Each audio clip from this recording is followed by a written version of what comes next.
Bismillah, bismillah.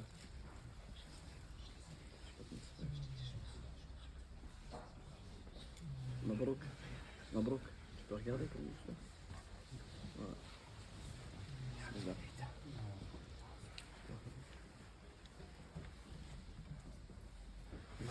Bismillah, bismillah. Non, bismillah. Ah, c'est bon.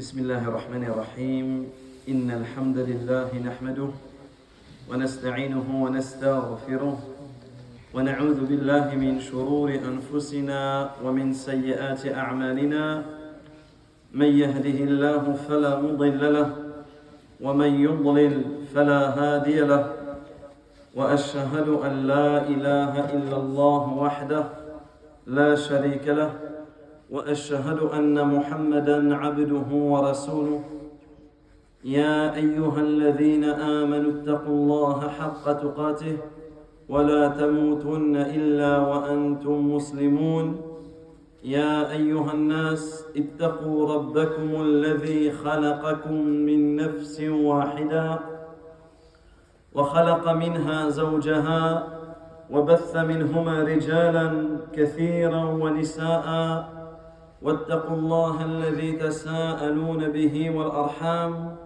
إن الله كان عليكم رقيبا يا أيها الذين آمنوا اتقوا الله وقولوا قولا سديدا يصلح لكم أعمالكم ويغفر لكم ذنوبكم ومن يطع الله ورسوله فقد فاز فوزا عظيما أما بعد فإن أصدق الحديث كتاب الله وخير الهدي هدي محمد صلى الله عليه وسلم وشر الأمور محدثاتها وكل محدثة بدعة وكل بدعة ضلالة وكل ضلالة في النار ثم أما بعد فالسلام عليكم ورحمة الله وبركاته. Donc nous continuons et nous terminons aujourd'hui, Inch'Allah, le chapitre des mérites du Hajj et de la Umrah. Ensuite, on lira plus rapidement les chapitres suivants jusqu'à arriver aux rites en eux-mêmes, les rites du pèlerinage, où là nous reprendrons notre explication détaillée. Donc ici, nous sommes arrivés au 6e hadith. Le 6e hadith que le Cheikh Hafidhahullah Ta'ala a mentionné dans son fabuleux livre Tabsir al-Nasik bi Ahkami al-Manasik ala dawi al-Kitab wa Sunnah wal Ma'thuri an al-Sahaba. Alors il cite un hadith de Amr ibn al-As radiyallahu anhu et il conclut son chapitre avec ce hadith. Il conclut son chapitre avec ce hadith où le prophète sallallahu alayhi wa sallam il dit Ama alimta ya Amr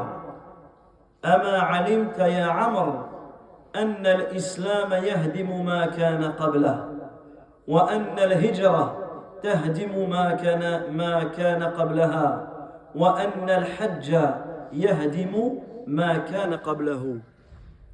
Le prophète sallallahu alayhi wa sallam, il s'adresse à ce noble compagnon Amr ibn al-As et il lui dit ne sais-tu pas ya Amr, ne sais-tu pas ya Amr que l'islam efface tout ce qui a précédé?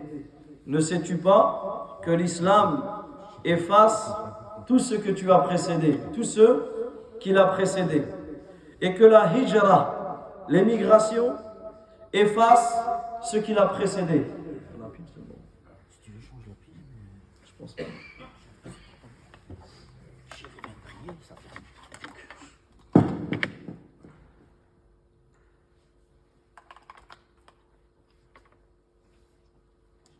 Donc le prophète sallallahu alayhi wa sallam, il dit à Amr ibn al-As radiyallahu anhu, ne sais-tu pas que l'islam efface ce qui l'a précédé. Et que l'émigration, la hijra, efface ce qui l'a précédé. Et que le hajj efface ce qui l'a précédé. Ici, ce hadith, il est important de comprendre et de connaître. Premièrement, ce hadith nous démontre le mérite du pèlerinage, comme on le verra.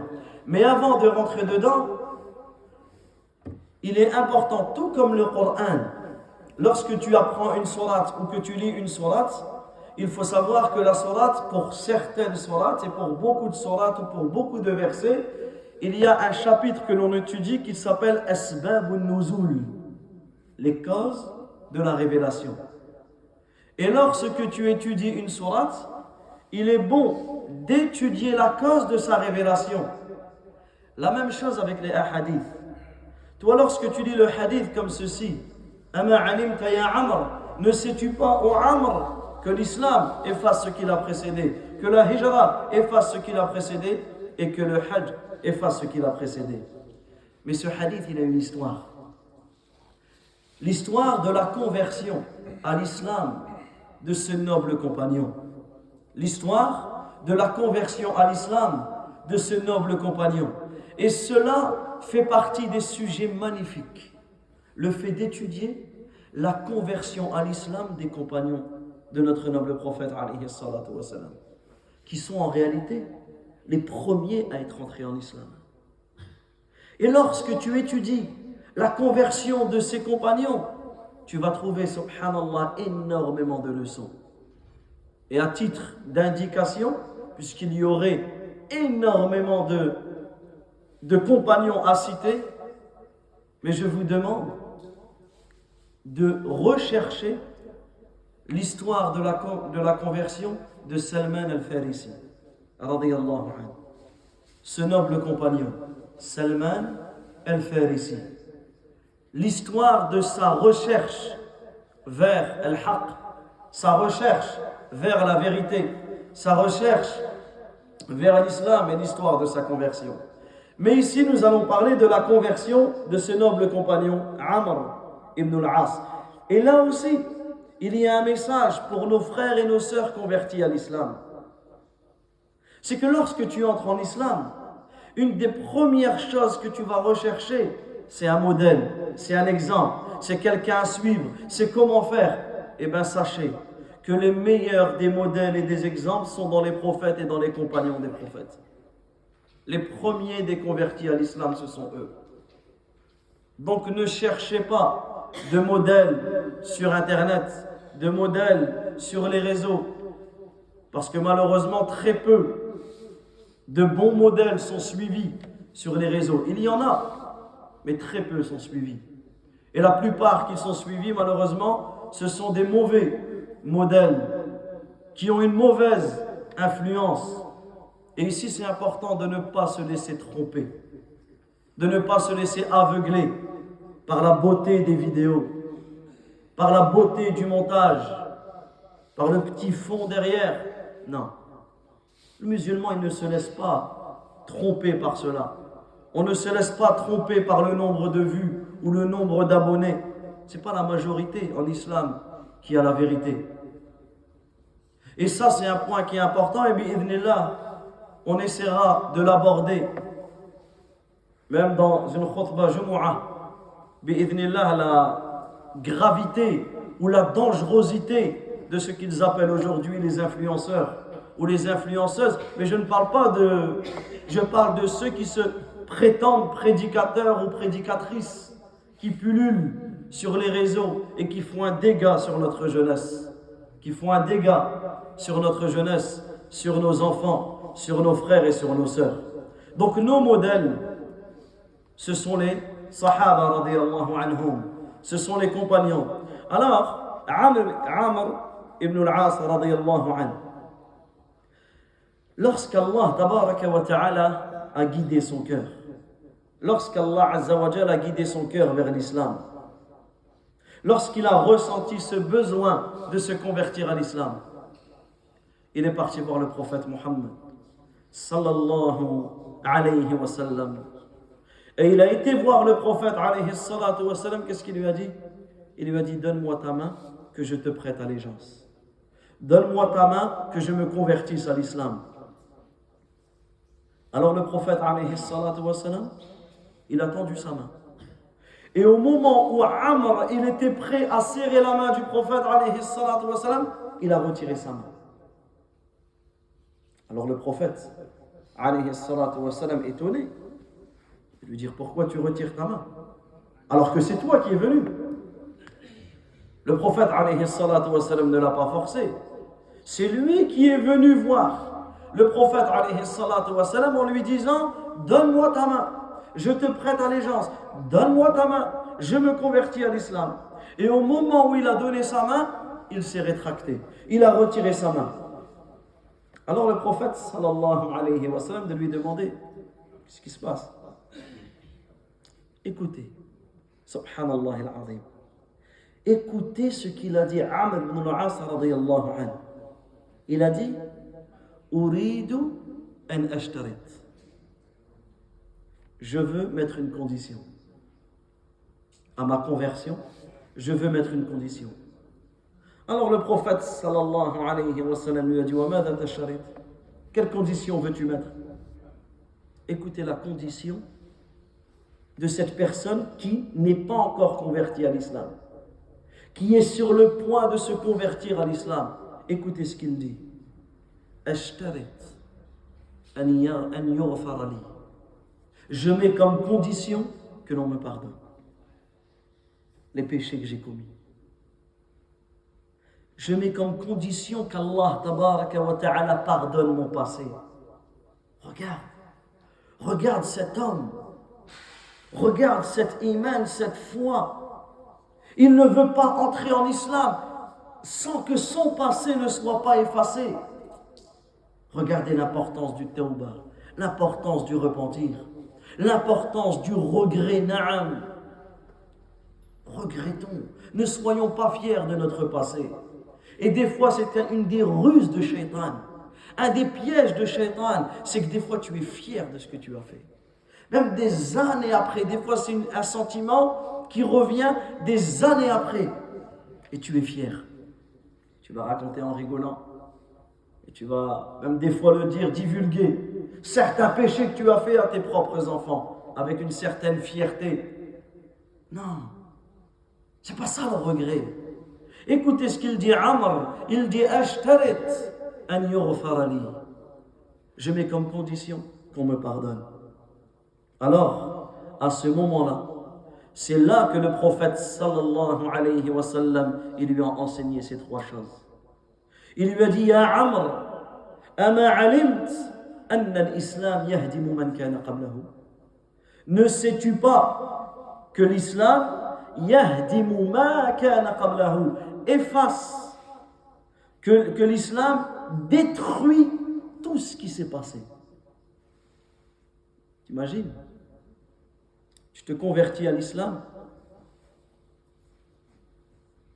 le passé que tu as eu, les péchés que tu as commis, avec ta conversion sont effacés. Tout est détruit. Tu redeviens une page blanche. Tout est effacé. Ensuite, il dit, ne sais-tu pas que l'islam efface ce qui l'a précédé? Ne sais-tu pas que la hijra, l'émigration, efface ce qui l'a précédé? Subhanallah. La hijra, le fait d'émigrer en terre d'islam, c'est une cause du pardon de tes péchés. C'est une cause de l'effacement de tes péchés. Et ensuite le prophète sallallahu alayhi wa sallam, il lui dit, et ne sais-tu pas que le hajj yahdimu ma kana qablahu, et ne sais-tu pas que le pèlerinage efface ce qui l'a précédé? Subhanallah, le fait de te rendre au hajj, le fait de te rendre au pèlerinage, cela va être la cause où ce sera l'effacement de tes péchés. tu reviendras comme au jour où ta mère elle a enfanté. Comme au jour où ta mère t'a enfanté. Mais à quel moment? Au moment où ton hajj il est comment? Mabrour. Au moment où ton hajj il est mabrour. Et c'est pour cela que qu'est-ce que le cheikh il dit juste après? Il termine ici le hadith, mais qu'est-ce qu'il dit? Il dit, et le pèlerinage mabrour. Et là le cheikh maintenant il va nous expliquer ce qu'est le pèlerinage mabrour. Une fois qu'il nous a cité les mérites du pèlerinage et de la Umrah, une fois qu'en nous est ancrée cette volonté d'y aller, alors maintenant il va nous expliquer. Si tu souhaites cette récompense, si tu souhaites revenir comme au jour où ta mère t'a enfanté, alors accomplis un hajj mabrour. Et il dit, le hajj mabrour est celui qui est accompli par le musulman en conformité avec la sunnah du messager d'Allah sallallahu alayhi wa sallam. Du fait du hadith de Jabir radiyallahu anhu qui rapporte que le messager d'Allah sallallahu alayhi wa sallam a dit لِتَأْخُذُوا مَنَاسِكَكُمْ فَإِنِّي لَا أَدْرِي لَعَلِّي لَا أَحُجُّ بَعْدَ حَجَّتِي هَذِهِ. Il dit le hajj mabrour, c'est le hajj qui est en conformité avec la sunna de notre noble prophète Muhammad sallallahu alayhi wa sallam. Par rapport au hadith de Jabir, où le prophète sallallahu alayhi wa sallam il dit لِتَأْخُذُوا مَنَاسِكَكُمْ, prenez de moi vos rites. Avant de continuer dans la lecture du livre, avant de continuer dans notre étude, nous allons simplement rajouter 2 hadiths pour que ce chapitre des mérites du Hajj et de la Umrah, nous l'aurons bifadlillahi jalla wa ala détaillé.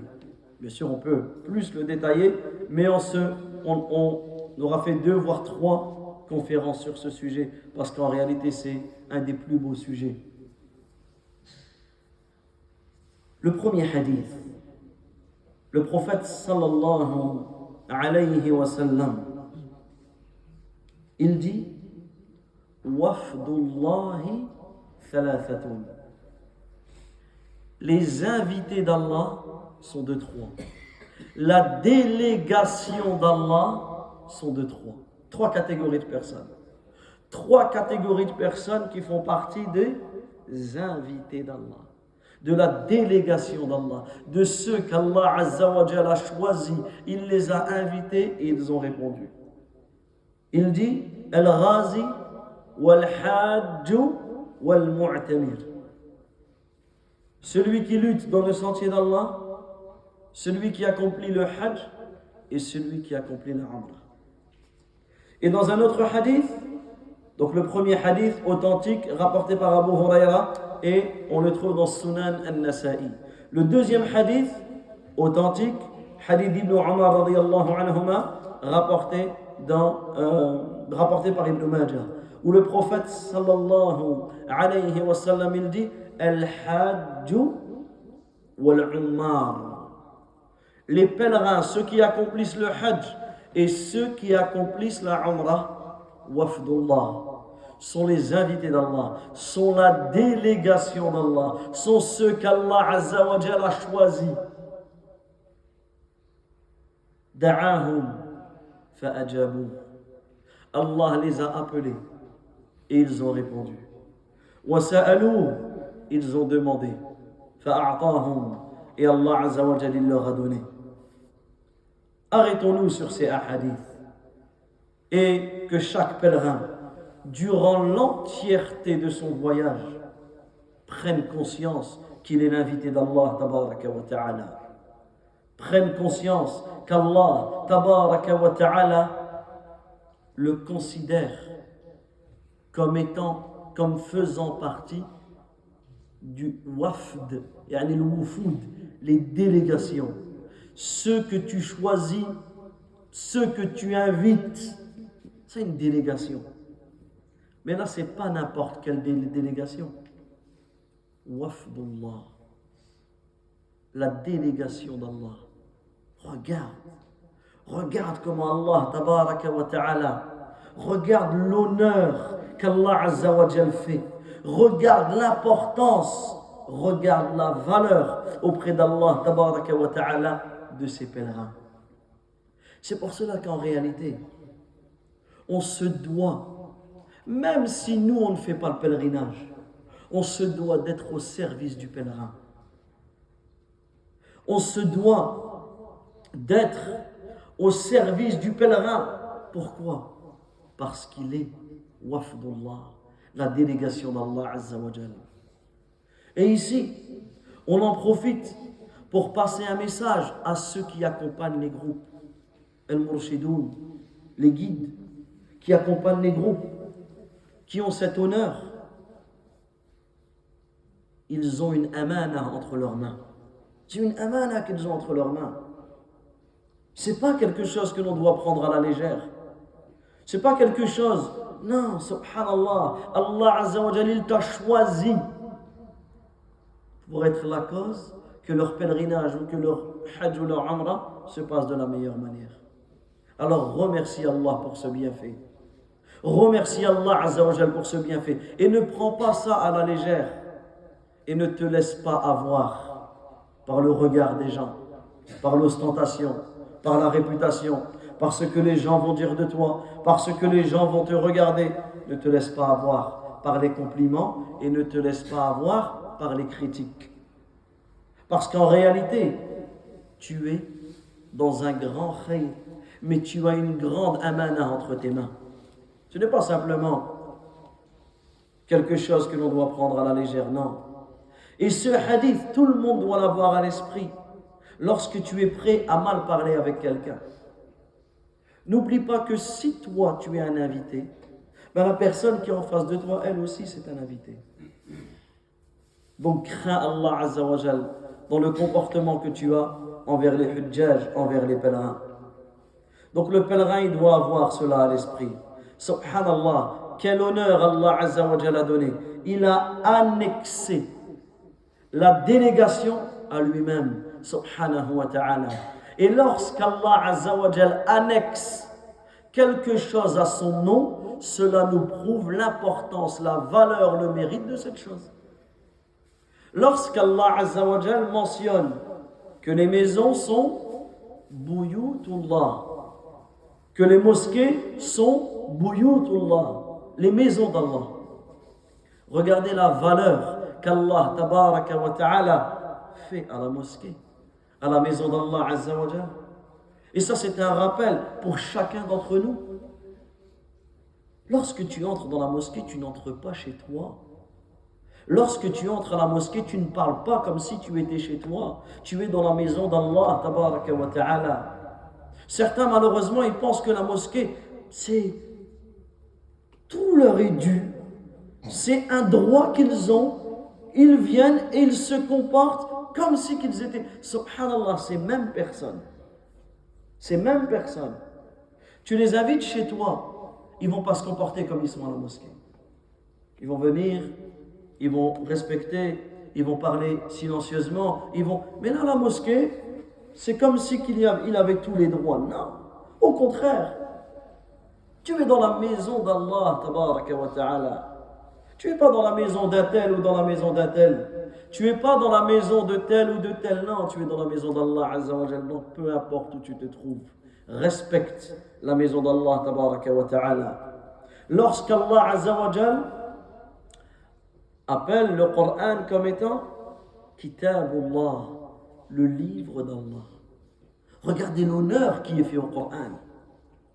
Lorsque Allah Azza wa Jal appelle le prophète Muhammad sallallahu alayhi wa sallam comme étant Rasulullah, le messager d'Allah, regardez l'honneur qui est fait à notre noble prophète Muhammad sallallahu alayhi wa sallam.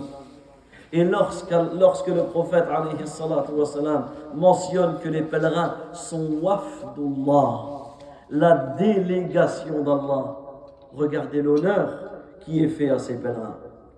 L'honneur. Et ça, en réalité, c'est capital que la personne ressente cela du plus profond de son cœur. Donc tu te dois de craindre Allah Azza wa Jalla. Tu te dois de craindre Allah Tabaraka wa Ta'ala dans ton voyage. Tu te dois de craindre Allah dans tes rites. Tu te dois de ressentir la sacralité du lieu. Et ça c'est important. Ressens la sacralité du lieu de là où tu es. Et ne te laisse pas avoir par les commerces, par les hôtels, par les distractions, par les divertissements, par ceci, par cela. N'oublie pas où tu es. N'oublie pas la sacralité du lieu, la sacralité du temps et la sacralité de l'état dans lequel tu es. Tu es en état de sacralisation. Donc ce hadith nous prouve que tu es invité, tu as été choisi, tu as été honoré par Allah Azza wa Jal. Quel don, quelle grâce de la part de notre Seigneur subhanahu wa ta'ala. Arrêtons-nous également sur la fin du deuxième hadith. Parce qu'en réalité, cela fait partie des plus grands objectifs du Hajj. Qu'est-ce qu'il dit le prophète sallallahu alayhi wa sallam? Il dit da'ahum fa'ajabu. Regardez la beauté. Allah Azza wa Jalla, il les a appelés. Celui qui fait le Hajj, celui qui fait la Umrah, Allah Tabaraka wa Ta'ala, il les a appelés. Fa'ajabu. Ils ont répondu.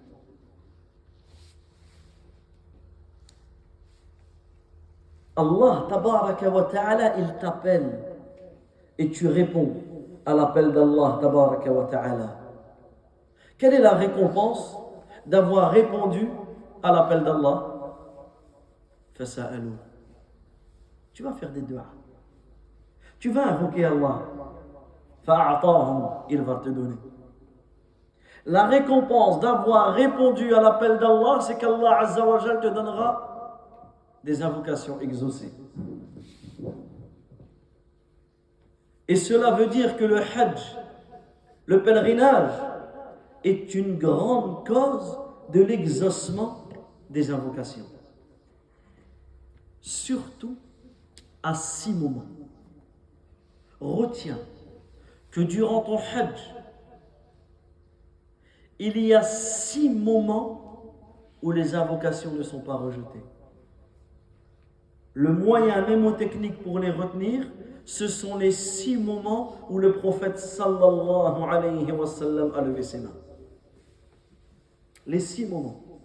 Dans le pèlerinage, où il est légiféré de lever tes mains, où le prophète alayhi salatu wa sallam a levé ses mains, ce sont des moments, des endroits, des lieux où les du'as sont acceptés. Retiens ces 6 moments. Invoque toute ta umrah, tout ton hajj, mais encore plus durant ces 6 moments-là.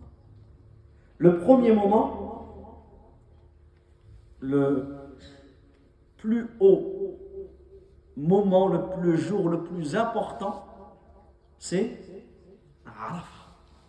Le prophète, alayhi salatu wa sallam, qu'est-ce qu'il dit? Al-Hajju Arafah. Le Hajj, c'est Arafah. Le Hajj, c'est Arafah. Retenez ce hadith.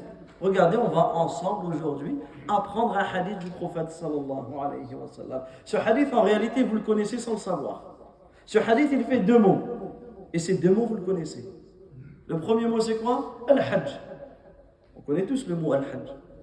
Et le deuxième mot, c'est quoi? Arafah. On connaît tous le mot Arafah. Eh bien, retenez, vous avez appris un hadith aujourd'hui. Le prophète, alayhi salatu wa sallam, il dit quoi? Al-Hajju Arafah. Le Hajj, c'est Arafah. Le Hajj, c'est Arafah. C'est-à-dire, le pilier le plus important du Hajj, c'est quoi? C'est Arafah.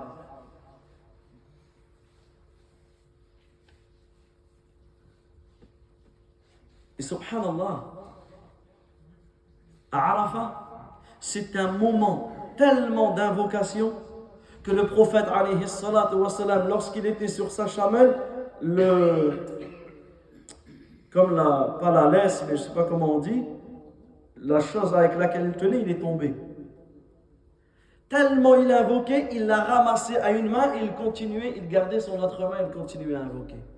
Cela nous prouve quoi? Ne perds pas une seconde. Ne perds pas une seconde ce jour-là, comme on le verra avec Allah. Le deuxième moment, c'est à Muzdalifa. Muzdalifa, c'est l'étape qui vient juste après Arafat. Et quand tu as passé la nuit à Muzdalifa, que tu as prié le Fajr, à ce moment-là, comme on le verra, tu lèveras tes mains et tu invoqueras. Et ça, d'une manière générale, à Arafat, les pèlerins en ont conscience. Même que malheureusement, tu en vois beaucoup qui perdent leur temps. Mais d'une manière générale, à Arafat, les pèlerins invoquent. Mais après, un exemple ici à Muzdalifa, un moment où les du'as sont acceptés, un moment où le prophète alayhi salatu wa sallam, a levé ses mains, ben tu verras que très peu de personnes lèvent leurs mains malheureusement. Et que ça discute, ça rigole, etc. Donc on a dit, premier moment, c'est Arafat. Deuxième moment, Muzdalifa. Troisième et quatrième moment, c'est au niveau des jamarats. La petite et la moyenne.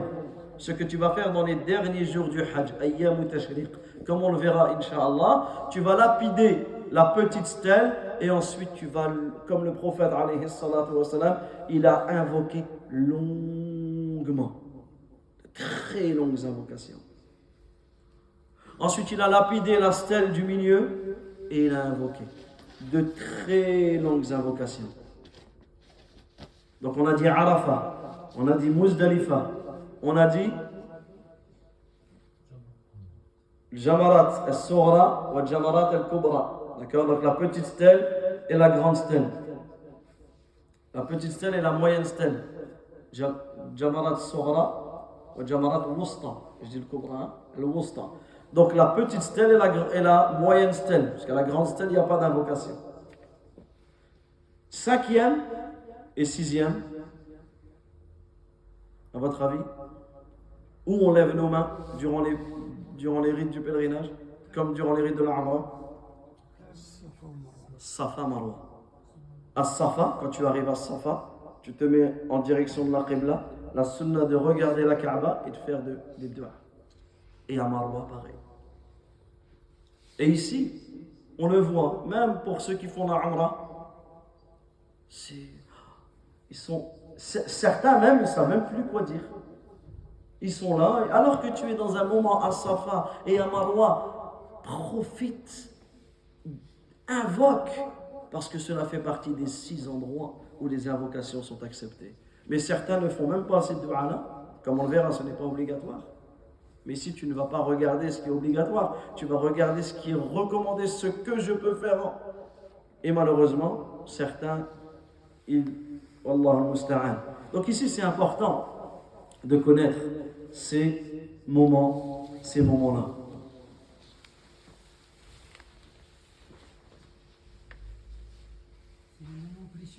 C'est des moments précieux, exactement. Exactement. Et malheureusement, ce qui nous attriste, c'est que beaucoup, comme on l'a dit, ne préparent pas ce voyage. Ils ne donnent pas d'importance. Et ça, en réalité, c'est attristant. C'est le 5e pilier de l'islam. Même pour la Umrah, des personnes, ça fait des années qu'ils vont à la Umrah. Des années, ils ne les comptent même plus. Quand tu le vois faire sa Umrah, mais tu te dis, mais qu'est-ce qu'il a fait toutes ces années? Qu'est-ce qu'il a fait toutes ces années? Parce qu'en réalité, les gens n'apprennent pas, malheureusement. Et ça, c'est un grand fléau. C'est un grand fléau. On se doit d'apprendre, on n'a pas d'excuses. On se doit d'étudier. Ce sont les voyages d'une vie, tu es invité. Donc on se doit d'apprendre, on se doit de donner le temps pour préparer ce voyage. Et subhanallah, tu vois un écart entre les pèlerins, entre celui qui a préparé convenablement son voyage et celui qui ne l'a pas préparé. On a 2 personnes à l'opposé. 2 personnes totalement à l'opposé. Entre celui qui connaît la valeur de son voyage et celui qui ne connaît pas la valeur. Et celui qui est venu sans connaître l'importance. Donc ici, on voit à présent un des plus grands objectifs du Hajj. Dans la parole du prophète sallallahu alayhi wa sallam où il dit da'ahum, Allah Azza wa Jalla les a appelés et ils ont répondu. Allah les a appelés et ils ont répondu. Ça, en réalité, ça fait partie des plus grands objectifs du Hajj, c'est quoi? C'est de t'habituer à répondre à l'appel d'Allah tabaraka wa ta'ala. C'est de t'habituer à répondre à l'appel d'Allah Azza wa Jal. Parce que ça veut dire quoi répondre à l'appel d'Allah? Ça veut dire se conformer à l'ordre d'Allah. Ça veut dire être obéissant à Allah Azza wa Jal. Ça veut dire se soumettre à la législation d'Allah tabaraka wa ta'ala. Et cela fait partie des plus grands buts, des plus grands, immenses buts du Hajj et de la Umrah. Et en réalité, lorsque tu fais le Hajj ou la Umrah, cela se voit d'une manière manifeste dans de nombreux rites. Mais arrêtons-nous sur le rite le plus évident, qui nous prouve que toute ta vie, tu te dois de répondre à l'appel d'Allah Azza wa Jal. C'est quoi? C'est la talbiya. La talbiya, le fait que le pèlerin va répéter Labbaik Allahumma Labbaik.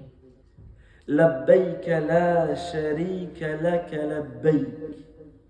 Innal hamda wan ni'mata laka wal mulk la sharika lak.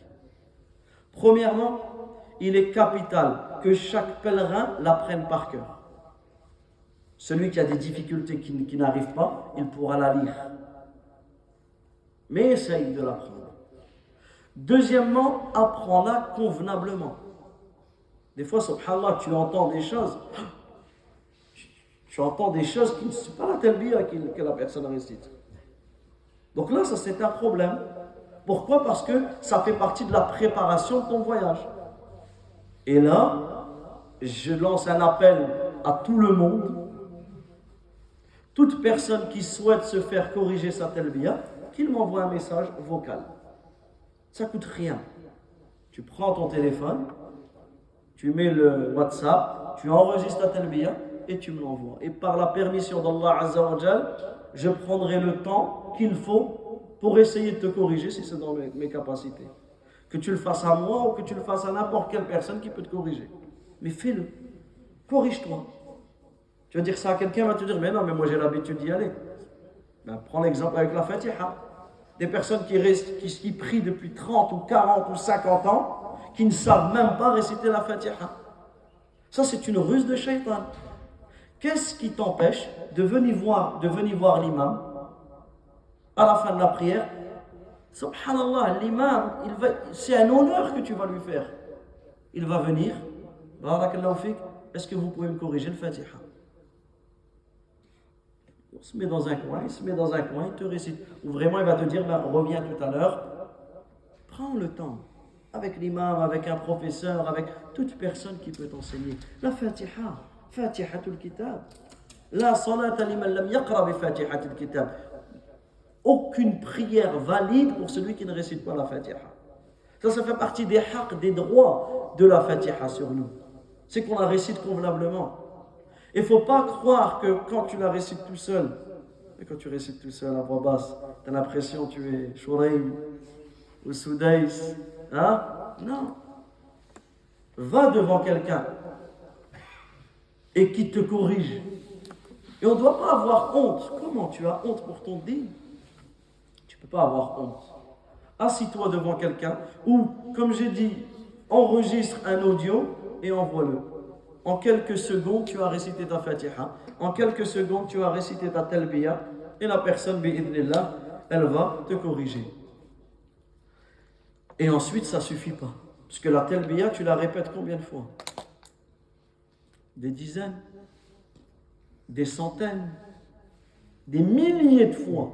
Mais ça, c'est pas tout le monde pareil. Ça, c'est en fonction de ta motivation. Certains vont la dire 2-3 fois. C'est illimité. C'est illimité, pas pour tout le monde.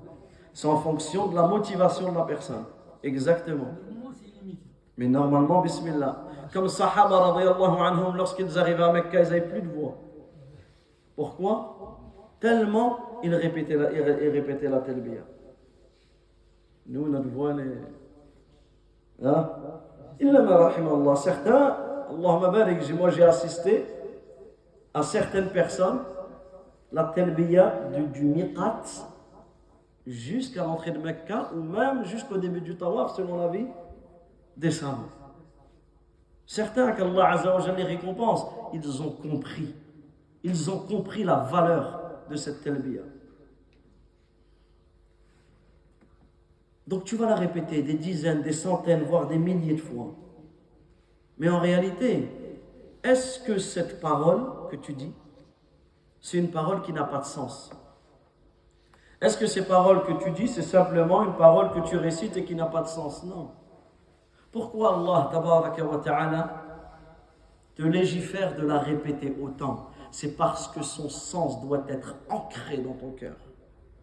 Pourquoi Allah tabaraka wa ta'ala te légifère de répéter au minimum 17 fois par jour la Fatiha? C'est pour que son sens soit ancré dans ton cœur. Mais si tu ne comprends pas cette parole, si tu ne comprends pas le sens de la talbiya, comment tu veux qu'elle ait un impact, un effet sur toi? Si tu ne comprends pas la Fatiha, comment tu veux que la Fatiha ait un effet et un impact sur toi?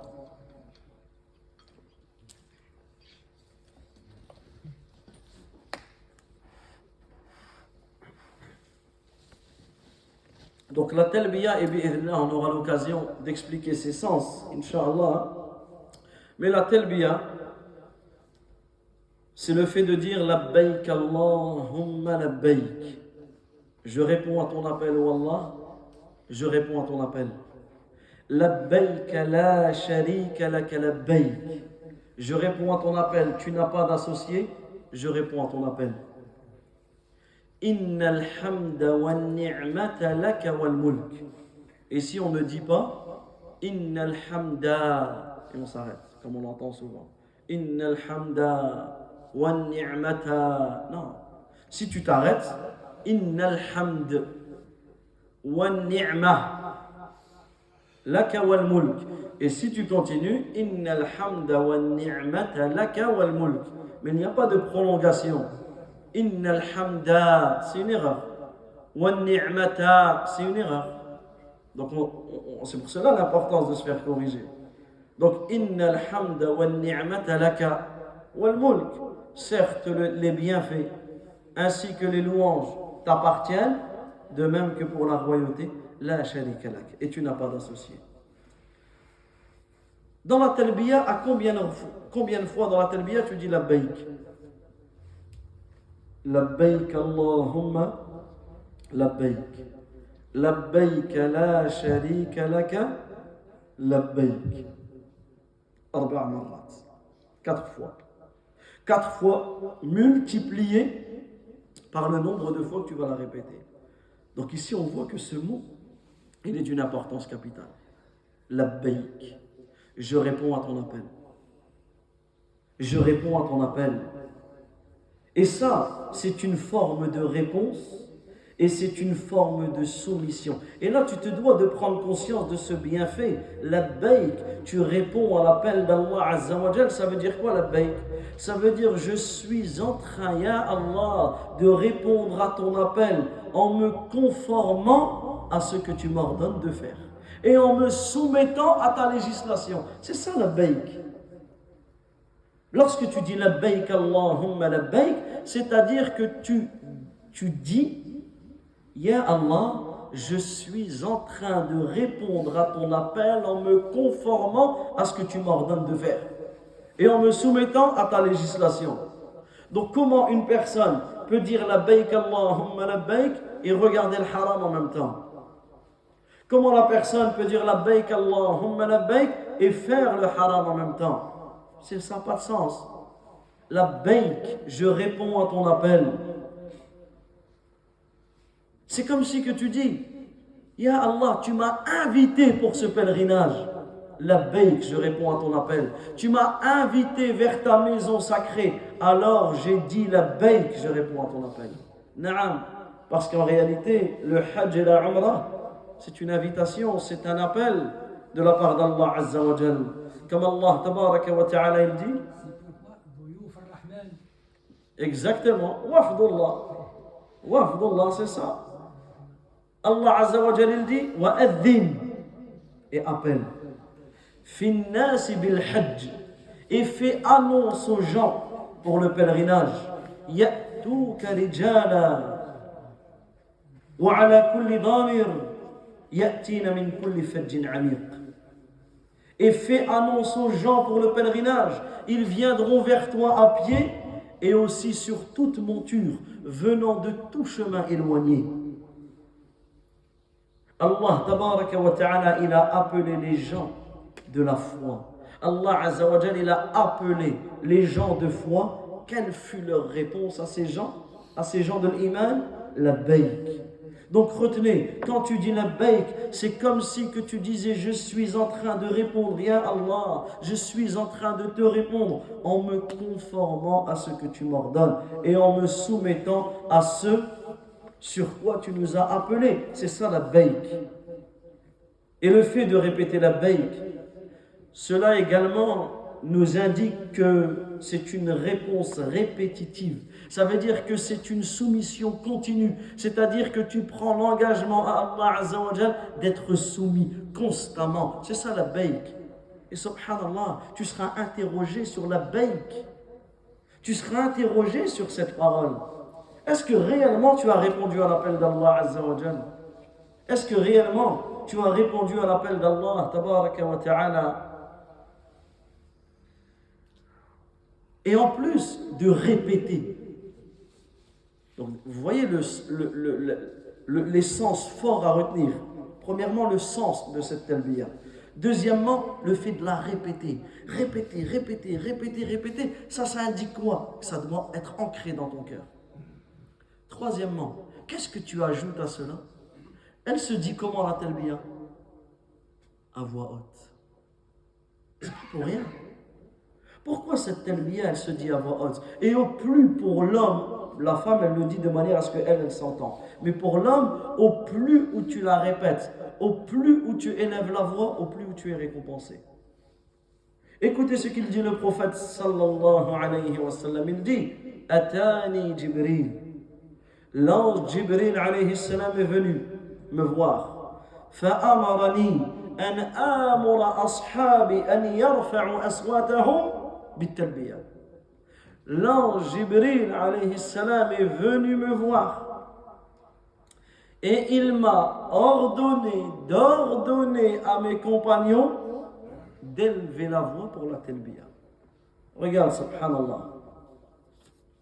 L'ange Jibril alayhi salam est venu voir le prophète Muhammad sallallahu alayhi wa sallam et il lui a d'ordonner à ses compagnons de quoi?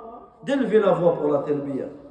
Et la question a été posée au prophète alayhi salatu wa salam, quel est le meilleur des pèlerinages? Il a dit afdalul hajj al-hajj wa thajj. Il dit le meilleur des pèlerinages, al-hajj, c'est le fait d'élever la voix. C'est le fait d'élever la voix. Wa thajj, c'est le fait de faire couler le sang de la bête. Donc le fait d'élever ta voix en prononçant la talbiya, cela a un impact considérable et un sens profond sur le serviteur. Et subhanallah, ça a même un effet sur l'environnement autour de toi. Écoute bien. Le prophète alayhi salatu wa salam, il dit Ma min muslimin yunabbi. Il n'y a pas un musulman qui prononce la talbiya. Illa labba ma an yaminihi wa an shimalihi. Sans que ceux qui ne sont à droite et à gauche font la talbiya avec lui. Min hajar, ou shajar, ou madar, que ce soit les arbres, que ce soit les pierres, que ce soit les mottes de boue sèche, hatta tanqati'u al-ard min hahuna ila hahuna. Min hahuna ila hahuna. Il n'y a pas un seul musulman qui ne prononce la talbiya sans que les pierres, les arbres, les mottes de boue sèche qui se trouvent à sa droite et à sa gauche fassent la même chose que lui. Fassent la même chose que lui, et cela jusqu'à atteindre l'horizon d'une part et d'autre. Est-ce qu'on s'en rend compte? tu prononces la talbiya, l'arbre, la pierre qui t'entend répète avec toi, et comme certains savants ils disent, tu as la récompense de leur répétition aussi. Est-ce que tu en es la cause? Tu as la récompense de leur répétition parce que tu en es la cause. Donc élève la voix. Lorsque tu élèves la voix pour la talbiya, les arbres, les pierres, les montagnes, à droite, à gauche, ils font la même chose que toi. Naam, que tu ne les entends pas. Mais nous sommes certains de cela. Parce que qui nous a informés de cela? Al-Rasoul alayhi salatu wa salam, Sadiq al-Masdouq, sallallahu alayhi wa sallam, notre noble prophète véridique, wa ma yantiqu anil hawa, et il ne parle pas sous l'effet de sa propre passion. In huwa illa wahyu yuha, mais ce n'est qu'une révélation inspirée. Na'am, la sunnah wahyun. Tout comme le Coran c'est une révélation, la sunna c'est une révélation. Qu'est-ce qui nous prouve cela? Le Coran. Wa ma yantiqu anil hawa, in huwa illa wahyun yuha. Il ne parle pas sous l'effet de la passion, mais ce n'est qu'une révélation inspirée. Donc là, on a une réponse claire, nette et précise contre l'égarement qui pullule sur les réseaux sociaux, l'égarement de ceux qui s'appellent al-Qur'aniyoun, les coranistes, qui prétendent suivre le Coran alors qu'en réalité ils ne le suivent pas, et de rejeter la sunna de notre noble prophète Muhammad sallallahu alayhi wa sallam. Et subhanallah, le Coran atteste de cela. Le Coran atteste de cela. Allah Azza wa Jal il dit dans Surat Isra, dans le verset 44, Yusabbihu lahu as-samawatu as-sab' wal-ard wa man fihin. Les 7 cieux et les 7 terres et ceux qui s'y trouvent entre deux, Yusabbihu lahu. Il célèbre, il glorifie, il célèbre la gloire d'Allah tabaraka wa ta'ala. وَإِن مِّن شَيْءٍ إِلَّا يُسَبِّحُ بِحَمْدِهِ. Et il n'existe rien, il n'y a rien qui ne célèbre pas la gloire de notre Seigneur subhanahu wa ta'ala ainsi que sa louange. وَلَكِنْ لَا تَفْقَهُونَ تَسْبِيحَهُمْ. Mais vous ne comprenez pas la manière et la façon dont il glorifie. إِنَّهُ كَانَ حَلِيمًا غَفُورًا. Il est indulgent et pardonneur. Et également Allah Azza wa Jalla dit Ya Jibal awwibi ma'ahu wat-tayr. Aux montagnes et oiseaux, répétez avec lui les louanges. Donc le fait de répéter cette parole d'une manière répétitive, d'une manière récurrente, cela n'est pas anodin. Il y a un grand intérêt derrière. Cela consiste à graver dans ton cœur l'habitude de répondre à l'appel d'Allah Azza wa Jal et de te soumettre à ce qu'il t'a ordonné. Et souvenez-vous, comme on le lira aussi, mais souvenez-vous, le Hajj Mabrour, on avait cité 2 caractéristiques. La première caractéristique, Athna al-Hajj, à l'intérieur de ton Hajj, à l'intérieur de ta Umrah, c'est que ton Hajj et ta Umrah, ils soient faits selon l'ikhlas ou le mutaba'a. Mais il a une deuxième caractéristique. Si tu veux savoir que ton Hajj est accepté, si tu veux savoir que ta Umrah est acceptée, c'est quoi? C'est que tu deviennes meilleur après ton Hajj, tu deviennes meilleur après ta Umrah que tu ne l'étais avant.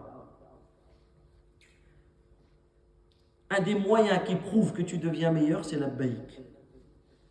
Comme tu as répondu à l'appel d'Allah durant ton pèlerinage, tu as répondu à l'appel d'Allah dans le 5e pilier. Mais est-ce que tu vas répondre à l'appel d'Allah dans le 1er pilier? Et dans le 2e? Et dans le 3e? Et dans le 4e? Une personne qui part, qui dit la baïk, il a répété la talbiya. Mais il revient et il continue à commettre des shirkiyat. Des choses qui viennent annuler le 1er pilier de l'islam. Subhanallah, qu'est-ce qui est le plus important? Le 1er pilier de l'islam ou le 5e? Le 1er, même chronologiquement. Le prophète alayhi salatu wa sallam, il est devenu prophète à quel âge? À 40 ans. de 40 ans à 50 ans, donc pendant 10 ans, le seul pilier de l'islam qu'il transmettait aux gens, c'était quoi? Le premier. Ashhadu an la ilaha illallah wa ashhadu anna Muhammadan Rasulullah. Cela nous prouve que tu dois revoir tes priorités. Et que la priorité, c'est ta croyance, c'est le tawhid, c'est la ilaha illallah. Donc si tu reviens et tu ne réponds pas à l'appel d'Allah dans le fait de délaisser les shirkiyat, dans le fait de délaisser le polythéisme, oui mais j'ai vu mes parents faire, oui mais j'ai vu mes voisins faire, oui mais dans la mosquée où je prie, l'imam un tel a dit ceci, non. On suit notre dîn par le Coran et par la Sunna. On ne suit pas notre dîn par les dires d'un tel ou d'un tel. Également, combien ils reviennent du Hajj et de la Umrah, mais ils ne sont pas assidus à leur prière. Ils ne sont pas accrochés, leur cœur n'est pas accroché aux mosquées. Ils ne sont pas assidus à la prière. Ils ne se réveillent pas pour les prières.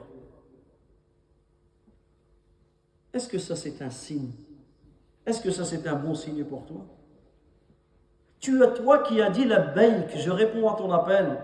Pourquoi tu ne réponds pas à l'appel d'Allah lorsque le mu'adhin dit hayya ala salah, venez à la prière?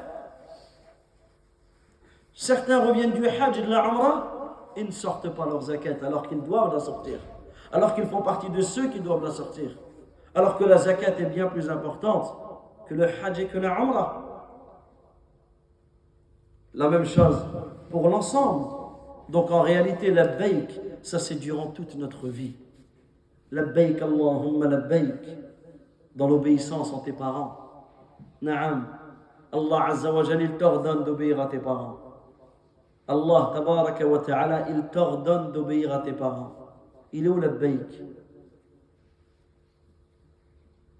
J'ai parlé avec une personne qui a dépassé les 60 ans et qu'il ne parle plus à sa mère. Subhanallah, déjà tu as dépassé les 60 ans et tu as encore ta mère. Déjà ça c'est quel honneur, quel bienfait d'Allah Azza wa Jal sur toi. Imagine, il a dépassé la soixantaine et il a encore sa mère. Mais ne lui parle plus. Pour une futilité. Pour des futilités. Regardez, subhanallah, quelle perte. Regardez la perte. Il est où la baïk? Il est où la baïk, Allahumma la baïk? Tu as dit la baïk, Allahumma la baïk. Mais la sœur rentre de son pèlerinage et de sa umrah et retombe dans le manque de pudeur et retombe dans le fait d'attirer le regard et de sortir comme elle sort. Il est où la baïk, Allahumma la baïk?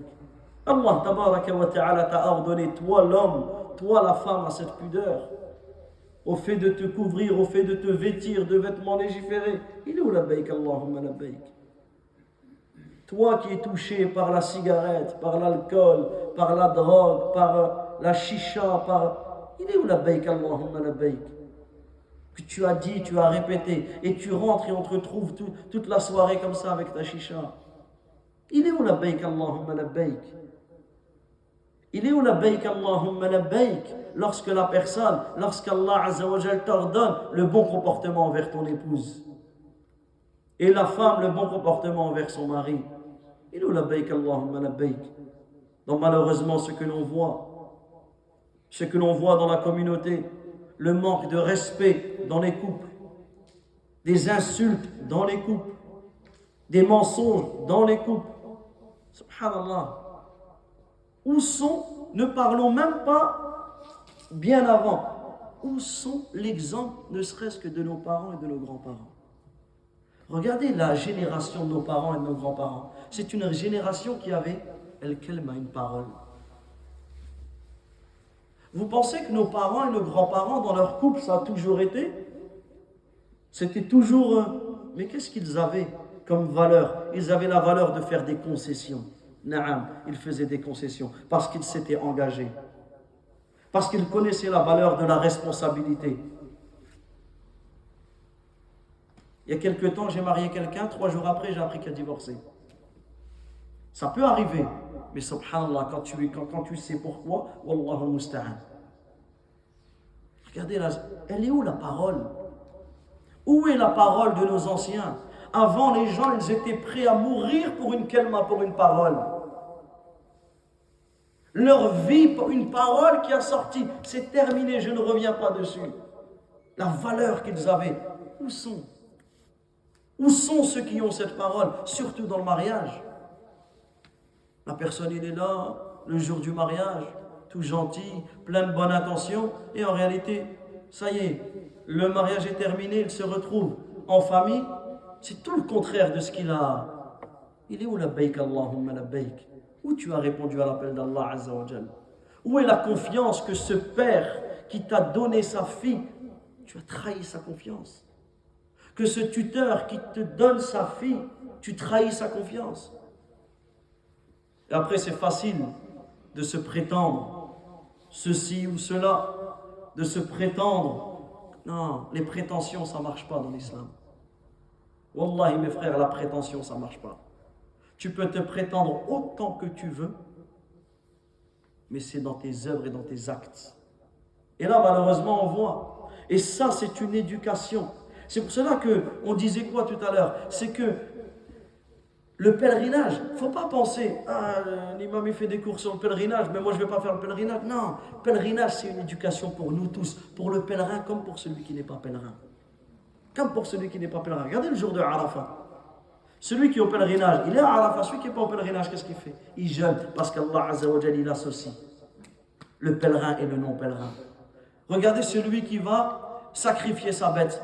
Dès que le mois de Dhul Hijjah il arrive, qu'est-ce qu'il fait? Il ne coupe pas ses ongles, il ne coupe pas ses cheveux. Pourquoi? Parce qu'Allah Azza wa Jalla l'associe au pèlerin. Parce que le pèlerin, regardez, c'est-à-dire que le fait de méditer et de se rappeler de l'importance du pèlerinage, ce n'est pas simplement pour celui qui part. Que tu n'es pas encore parti ou que tu es déjà parti, ça en réalité c'est notre dîne. C'est le 5e pilier de l'islam, c'est notre dîne. Donc on termine la lecture du livre. Donc il nous reste un bon quart d'heure. On termine la lecture de ce que le cheikh il dit. Donc il dit wal hajjul mabrour, et le pèlerinage mabrour est celui qui est accompli par le musulman en conformité avec la sunna de notre noble prophète sallallahu alayhi wa sallam. Puisque le prophète alayhi salatu wa sallam, qu'est-ce qu'il dit? Il dit li ta'khudhu manasikakum. Prenez de moi vos rites. Subhanallah, regardez ce hadith. Le prophète alayhi salatu wa salam, pour le hajj, qu'est-ce qu'il a dit? Lita'khudhu, yani lita'khudhu anni manasikakum. Prenez de moi vos rites. Pour la prière, qu'est-ce qu'il a dit le prophète alayhi salatu wa salam? Sallu kama ra'aytumuni usalli. Priez quand vous m'avez vu prier. Et pour l'ensemble des adorations, qu'est-ce qu'il a dit le prophète alayhi salatu wa salam? Man amila amalan laysa alayhi amruna fahuwa rad. Ay mardudun ala sahibi ghayru maqboulin minhu. Celui qui fait un acte qui ne fait pas partie de nos enseignements, son acte est à rejeter. Ça nous prouve que l'ensemble des adorations,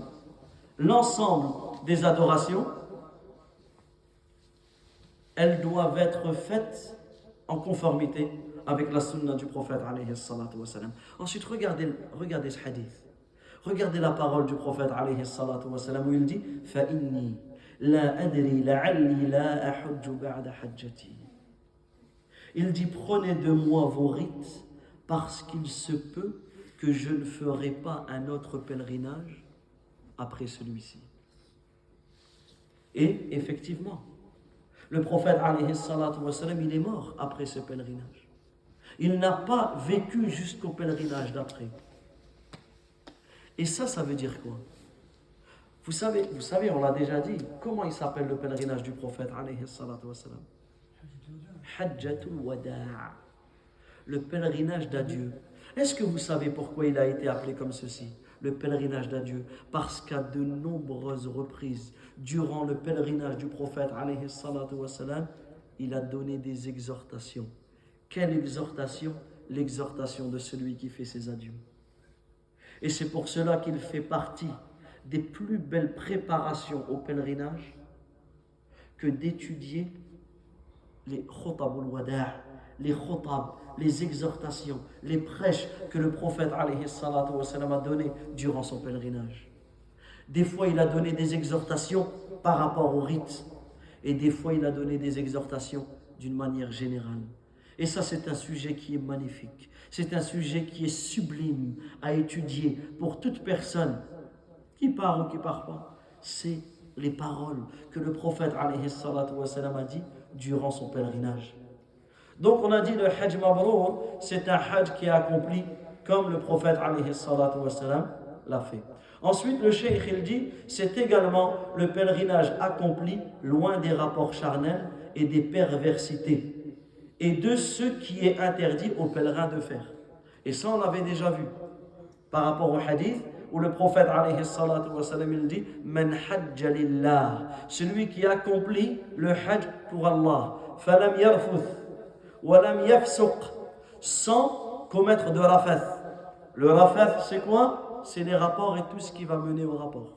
Wala yafsuq, sans commettre de fisq, c'est-à-dire sans commettre de désobéissance.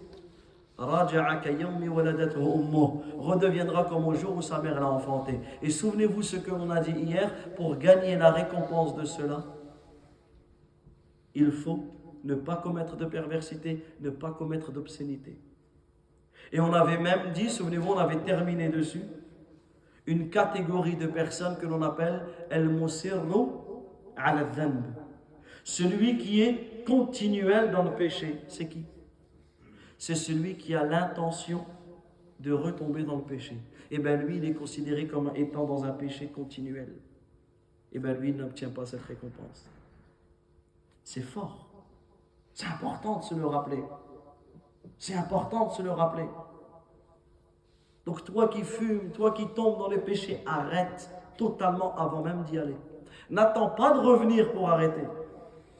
Tu risques de passer à côté de cette récompense. Et on avait dit aussi, est-ce que cela est spécifique au Hajj?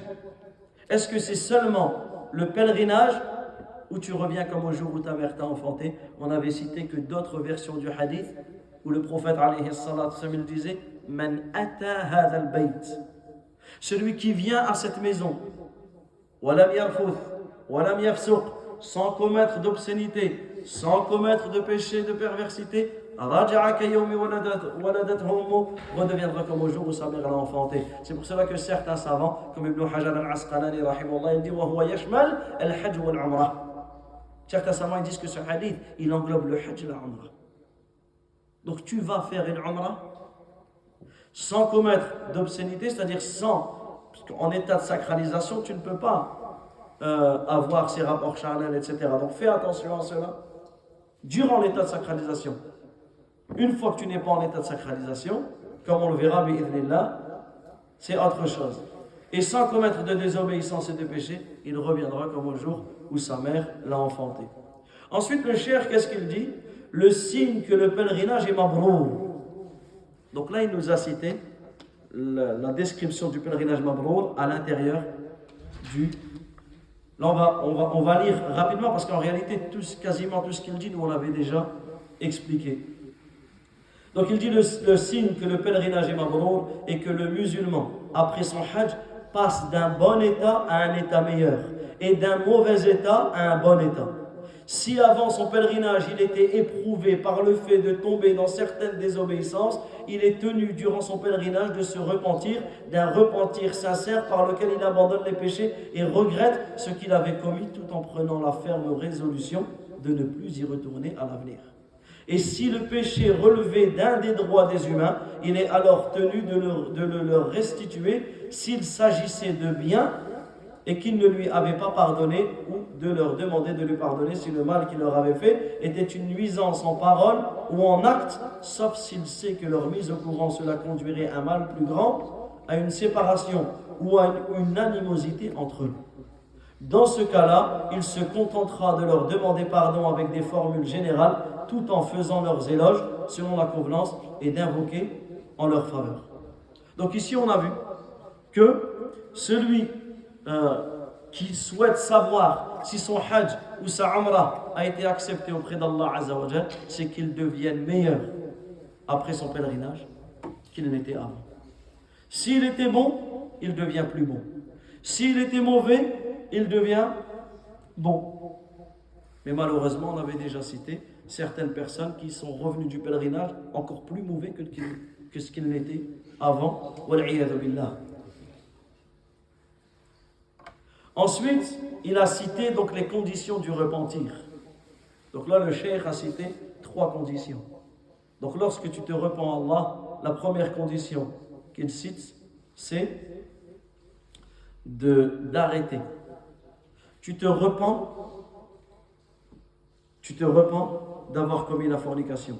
Tu te repens d'avoir fumé de la drogue. Tu te repens d'avoir bu tu te repens d'avoir désobéi à tes parents. Tu te repens de tel péché, tu arrêtes le péché.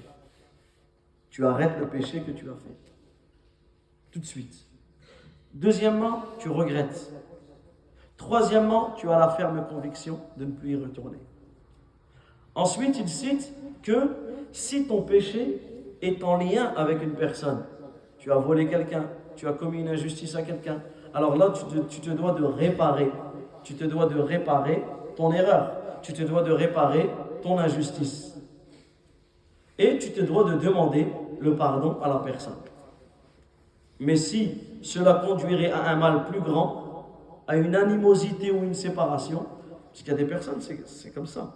Tu sais que si tu vas le voir et tu lui dis j'ai dit ça sur toi, il y a des personnes, alhamdoulilah, ils vont le prendre, alhamdoulilah, t'es venu te smah, musamaha baynana, il y a des personnes comme ça, mais il y a d'autres, ça risque de se battre, d'hurler, de crier, de se griffer, dans ce cas-là. Et il y a des personnes, tu peux savoir que ça ne va pas être... Dans ce cas-là, qu'est-ce que tu fais? D'une manière générale. Tu lui fais entendre cela. Si j'ai dit du mal de quelqu'un ou j'ai fait, que la personne me pardonne. Que la personne me pardonne, tout en faisant leurs éloges à leur convenance et d'invoquer en leur faveur et faire dua en faveur de la personne. Ça, c'est important. Tu as commis du mal à quelqu'un, fais dua en sa faveur. Invoque Allah Azza wa Jalla en sa faveur. Ensuite, il dit, cela faisant, il ouvre par son pèlerinage une porte de bien et commence une nouvelle vie pleine de piété pour Allah et de droiture dans les commandements d'Allah. Ça, c'est magnifique, cette phrase du cheikh. En réalité, c'est ça ton hajj. C'est ça ta umrah. C'est une nouvelle vie. C'est une nouvelle vie pleine de piété, pleine de droiture dans les commandements d'Allah Azza wa Jalla. Mais si, avant le pèlerinage, il avait une mauvaise conduite, et après celle-ci, il continue dans cet état, cela est un signe évident qu'il n'a pas accompli un hajj mabrour. Ensuite, le cheikh, il dit que les péchés effacés, ce sont les petits péchés. Et ça aussi, on l'avait expliqué. In tajtanibu kaba'ira ma tunhawna anhu, nukaffir ankum sayyi'atikum. Comme Allah Azza wa Jalla dit, si vous évitez les grands péchés qui vous sont interdits, nous effacerons vos fautes de votre compte. Et on avait déjà cité le hadith où le prophète alayhi salatu wa salam, il dit as-salawatul khams, les 5 prières. Wal jumu'atu ila al-jumu'ah, d'un vendredi, donc les 5 prières entre elles, d'un vendredi à l'autre vendredi. Wa ramadanu ila ramadan, d'un ramadan à l'autre, mukaffiratun ma baynahun. Tout ce qui est entre les deux sont effacés. Idha jtunibatil kaba'ir, tant qu'ils s'écartent des grands péchés. Et ça, c'est un grand honneur, un grand mérite. Regarde, tu vas prier le Maghrib, tu vas prier l'Isha. Tant que tu t'es écarté des grands péchés, tout ce que tu as fait entre les deux est effacé. Tu vas prier l'Isha. Si Allah Azza wa Jalla te permet de vivre jusqu'au Fajr, regarde, tout sera effacé. Et là, on parle des petits péchés. Parce que les grands péchés, quant aux péchés majeurs, ils sont expiés par tawbah, par le repentir. Ainsi, grâce à son repentir des péchés, qu'il soit mineur ou majeur, le pèlerin reviendra de son pèlerinage comme le jour où sa mère l'a mis au monde. Ça, en réalité, ça fait partie des plus belles choses. Tu peux revenir de ton hajj comme si plus rien, tout a été effacé. Mais s'il ne se repent pas et commet des péchés ou décide résolument d'en commettre, c'est ce qu'on disait tout à l'heure, il sera jugé pour cela. Et c'est pour cela qu'Ibn Kathir, rahmatullahi alayhi, il dit, concernant la parole d'Allah, Man ja'a bil hasana, falahu ashru amthaliha, quiconque viendra avec le bien aura 10 fois autant. Wa man ja'a bis sayyi'ah, fala yujza illa mithlaha, wa hum la yuzlamun. Et quiconque viendra avec le mal ne sera rétribué que par son équivalent, et on ne leur fera aucune injustice. Ensuite, il dit, donc Ibn Kathir, il dit, sache donc que celui qui délaisse un péché et s'abstient de le faire est de 3 sortes. Soit il le délaisse pour Allah, et dans ce cas, il lui sera inscrit une bonne action pour l'avoir délaissé. Imagine, tu étais en train de commettre un péché, et tu as arrêté ce péché. Si tu arrêtes ce péché par crainte d'Allah, par espoir, par amour envers Allah, Allah te donne une récompense, ne serait-ce que pour le fait d'avoir arrêté le péché. Tu es récompensé pour cela. Pourquoi? Parce qu'il s'agit d'un acte et d'une intention. C'est pour cela qu'Allah tabaraka wa ta'ala t'inscrira une hasanat. Pour ton acte et pour ton intention, parce que tu l'as délaissé pour Allah. Mais si un exemple, tu commettais un péché, mais tu as arrêté de le faire simplement parce que tu as oublié, ou tu n'y as pas pensé. Là, ici, tu n'as pas arrêté pour Allah. Alors, dans ce cas-là, tu n'auras rien. Tu ne l'as pas fait, tu n'auras rien, mais tu n'auras pas de récompense. Parce que tu n'avais pas l'intention de l'arrêter pour Allah. Juste, tu l'as arrêté parce que tu as oublié. Par contre, celui qui délaisse un péché, il ne le fait pas. Parce qu'il ne peut pas, par l'incapacité de le faire ou par la paresse, après avoir cherché les causes, alors lui, il aura le péché, il sera compté. Donc je ne sais pas si vous m'avez suivi. Quelqu'un qui commet un péché, quelqu'un il boit de l'alcool, ou il fume de la drogue.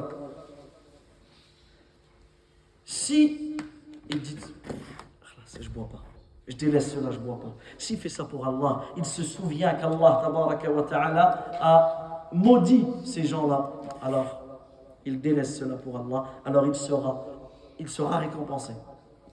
Si lui, il a oublié de boire, donc on ne va pas lui dire tu as un péché, parce que lui, il ne l'a pas fait. Il n'a rien, ni hasanat, ni péché. Par contre, s'il boit, il aura le péché. Mais si la personne, il cherche, mais il ne trouve pas, ben il aura le péché d'avoir bu même s'il n'a pas bu. Innamal a'malu binniyat. Et ici, il cite et il termine ce chapitre par rapport au hadith du prophète sallallahu alayhi wa sallam. إِذَا الْتَقَى الْمُسْلِمَانِ بِسَيْفِهِمَا فَالْقَاتِلُ وَالْمَقْتُولُ فِي النَّارِ. Le prophète alayhi sallam, il dit, lorsque 2 musulmans se rencontrent avec leur épée, donc ils s'entretuent, le tueur et le tué iront en enfer. Alors les compagnons, ils n'ont pas compris. Ils ont dit, Ya Rasulallah, hadha al-qatil. Le tueur, on comprend. Imaginez, 2 musulmans s'entretuent. Un tue le premier, il tue le deuxième. On comprend que le premier, il va en enfer, mais le deuxième, lui, le deuxième, il s'est fait tuer. Pourquoi il ira en enfer aussi? Qu'est-ce qu'il a dit le prophète alayhi salatu wa sallam? Innahu kana harisan ala qatli sahibi. Car il tenait à tuer son compagnon. Lui, il avait l'intention de le tuer. Donc il aura le même péché, les deux, ils vont en enfer. Regardez, subhanallah al-azim, cette règle. Ensuite, le cheikh, hafidahullah, il passe à un chapitre sur le caractère obligatoire du hajj et de la umrah. Et ce chapitre est intéressant parce que le cheikh ici, il soutient que la umrah est obligatoire. Il soutient que la umrah est obligatoire au moins une fois dans la vie, et il ramène les preuves, tout comme le pèlerinage. Et bi'idhnillah, on lira ces chapitres bi'idhnillah demain, donc d'une manière, on va dire d'une manière plus rapide que j'ai l'habitude de lire, d'accord? Et ensuite, bi'idhnillah, on reprendra incha'Allah les cours le mardi d'après, et on reprendra incha'Allah directement à l'état de sacralisation. On reprendra à l'état de sacralisation. Donc là, on rentrera en détail sur chaque غت والله تعالى أعلم. وصلى الله وسلم على نبينا محمد وعلى آله وصحبه أجمعين. اللهم إنا نسألك بأسمائك الحسنى وصفاتك العليا أن تهدينا جميعا إلى صراطك المستقيم.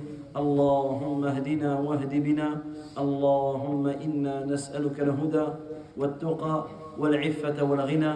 اللهم إنا نعوذ برضاك من سخطك وبمعافاتك من عقوبتك، ونعوذ بك منك لا نحصي ثناء عليك أنت كما أثنيت على نفسك. وآخر دعوانا أن الحمد لله رب العالمين، وصلى الله وسلم على نبينا محمد وعلى آله وصحبه أجمعين. بارك الله فيكم، والسلام عليكم ورحمة الله وبركاته.